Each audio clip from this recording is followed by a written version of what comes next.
Dear brothers and sisters, there are two scenes on Laylatul Qadr that are profound and engage the angels in a way that they are not engaged at any other time of the year. And I want you to picture these two scenes.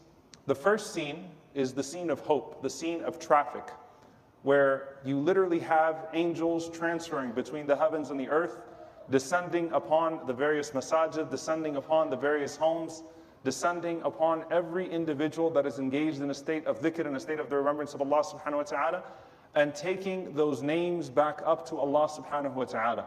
And if the Prophet sallallahu alaihi wasallam said that there is not a single space in general in the heavens of 4 fingers, except that there is an angel that is standing or bowing or prostrating to Allah subhanahu wa ta'ala, and the heavens are creaking from the amount of malaika, the amount of angels. The scene of the angels going back and forth between the heavens and the earth is a profound scene. May Allah subhanahu wa ta'ala allow us to be amongst those whose deeds are recorded by Jibreel alayhi salam and taken back up to our Rabb, to our Lord and Sustainer, and Allah subhanahu wa ta'ala be pleased with us. Allahumma ameen.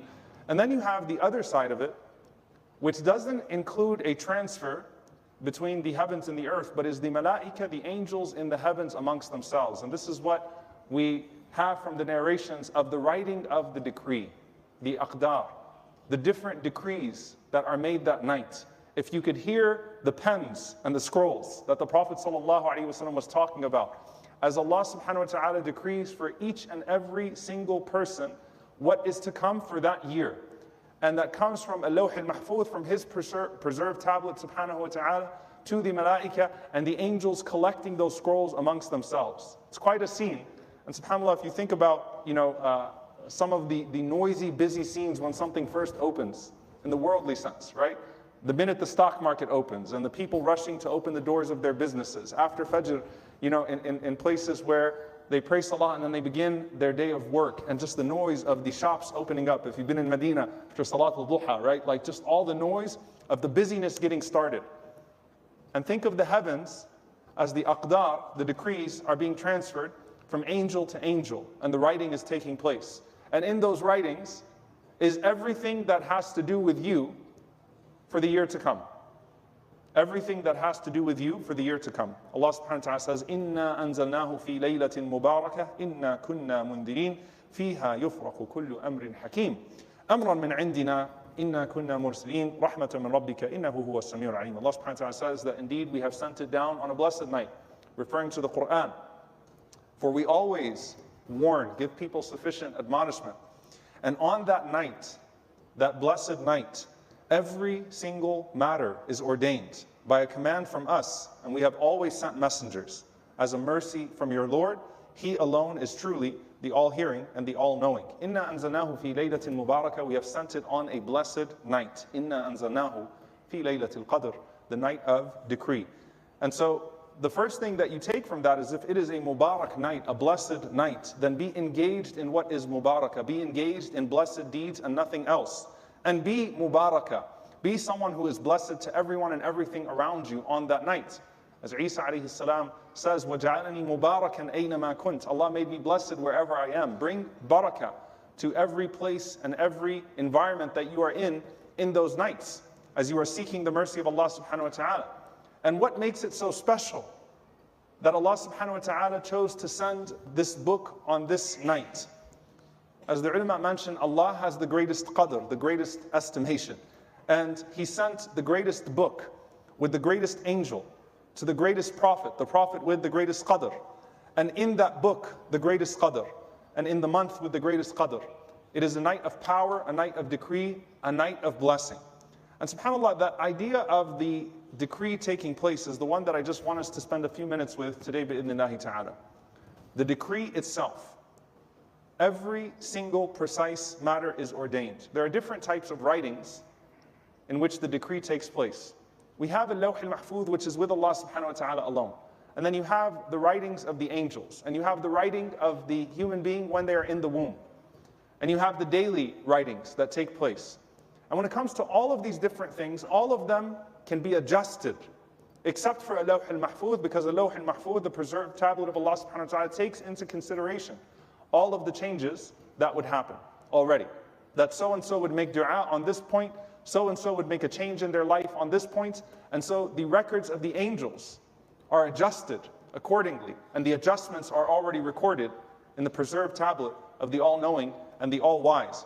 But of the mercy of these adjustments taking place on Laylatul Qadr is that Allah subhanahu wa ta'ala chose that the night of decree would come down on the night that the believers would be engaged in worship.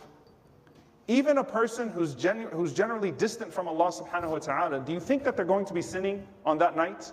That they're going to be disobedient on that night? Even people that generally don't come to the masajid of Allah subhanahu wa ta'ala are engaged in the masajid on that night. They're trying to engage in some sort of remembrance of Allah subhanahu wa ta'ala. And so as the ulama said, look at the mercy of Allah subhanahu wa ta'ala that He chose the decree to come down when you are in the best state that you could possibly be. When you're in the best state of ibadah. And so the decree is most likely to be in your favor. The Prophet ﷺ, for example, when he said that I like to fast on Mondays and Thursdays because the deeds are taken up to Allah subhanahu wa ta'ala. The deeds ascend, the decree descends. And he wanted to be in a state of ibadah when that is happening. Sallallahu alaihi wasallam. And in Ramadan you are fasting, you are praying, you are reading Quran, and that shows you that your Lord wants to send you rahmah, decrees for you mercy, is giving you the best opportunity for yourself. فيها يفرق كل أمر حكيم. As Ibn Kathir rahimahullah ta'ala says, أي في ليلة القدر يفصل من اللوح المحفوظ إلى الكتبة أمر السنة وما يكون فيها من الآجال والأرزاق وما يكون فيها إلى آخرها وقوله جل وعلا حكيم أي محكم لا يبدل ولا يغير. He said rahimahullah ta'ala that what comes down on that night is everything that will happen of that year in terms of the recording of your sustenance. What you're going to gain that year. So as you're doing your accounting for the year, and you're making all sorts of your strategic decisions of what you want to earn that year. Just as Allah subhanahu wa ta'ala decrees every drop of rain that will fall, Allah subhanahu wa ta'ala on that night decrees every single penny that will go into your account. Your rizq, your sustenance is decreed. What will happen in terms of your lifespan, the events of the year that will come. Ibn Abbas radiallahu ta'ala anhuma, he says, يُكْتَبُ مِنْ أُمِّ الْكِتَابِ فِي لَيْلَةِ الْقَدْرِ مَا يَكُونُ فِي السَّنَةِ مِنْ مَوْتٍ وَحَيَاءٍ وَرِزْقٍ وَمَطَرٍ حَتَّى الْحَجِّ. So subhanAllah, Ibn Abbas radiallahu ta'ala anhuma said that on that night, who's going to pass away that year comes down. You know, imagine a person that's waiting to see the results of something. You've tried to, pass an exam. You've tried to get on a team. You've tried to match somewhere. You're waiting for the results to come out. We've all had that feeling where you're clicking on something to see if your name is going to be there. Imagine that there are scrolls that are printed on that night. And there are the names of the people that will die that year.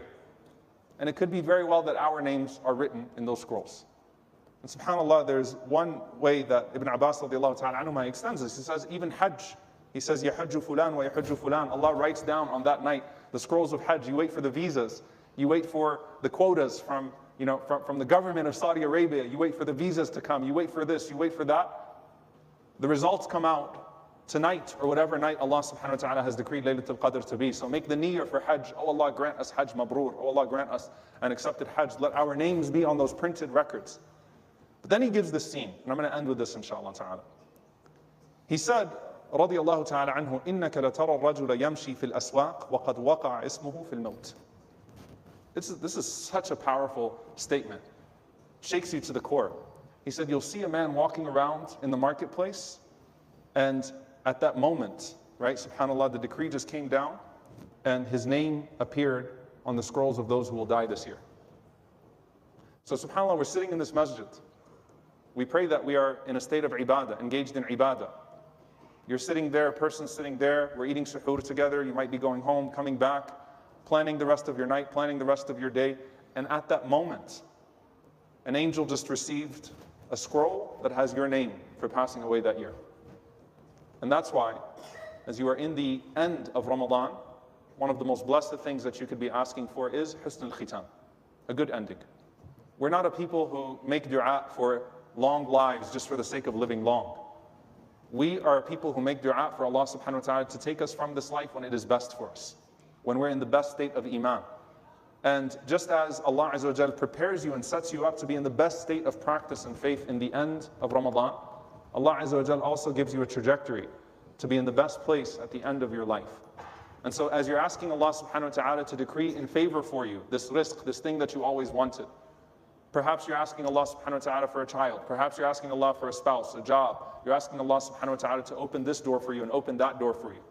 Make sure that you're also asking Allah subhanahu wa ta'ala to facilitate your exit from this door into the next realm in the best of ways. Because there is no rizq that will be decreed that is more precious than a good ending. May Allah subhanahu wa ta'ala give us a good ending to this Ramadan, and may Allah subhanahu wa ta'ala decree for us husn al-khitam, a good ending from this life, and grant us al-firdaus al-a'la and the companionship of our Prophet sallallahu alaihi wasallam and the righteous company. Allahumma ameen. أقول قولي هذا وأستغفر الله لي ولكم ولسائر المسلمين فاستغفروا إنه الغفور الرحيم.